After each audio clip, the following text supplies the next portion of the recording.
Romantic at sentimental. Ilan lang daw yan sa mga kaugalian nating mga Pilipino na nadadala kahit sa ating Christmas decorations. Ayon sa ilang eksperto, bakit kaya? Alamin sa unang balita ni Nico Wahe.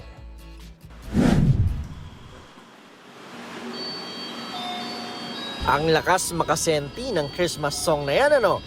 Napapa-throwback tuloy sa mga alaala ng Pasko. Sobrang saya ko pag ganun, pag tuwing Pasko. Nakakakain ko yung paborito kong pagkain, luto ng nanay ko.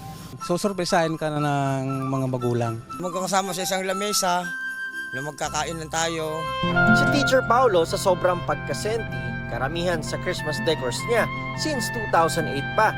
At tuwing nilalabas ang mga ito, nananariwa ang mga hindi niya malilimutang alaala bilang guro.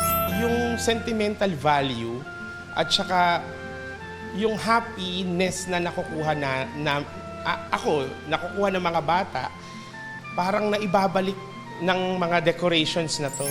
Kahit sa kanyang family home, ginagamit pa rin ang mga palamuti noong bata pa siya.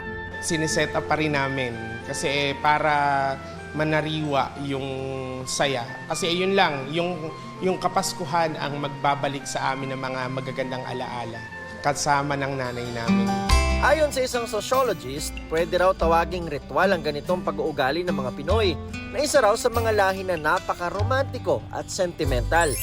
Dahil ginawa siya last year, gagawin uli this year sa same time ginagawa, same occasion. Tapos the same objects ang ginagamit. Isa yon, nakadahilanan. So may attachment talaga doon sa mga bagay na yun. Bukod sa alaalang kaakibat ng bawat dekorasyon, tipid din ito dahil hindi na kailangang bumili palagi ng bago.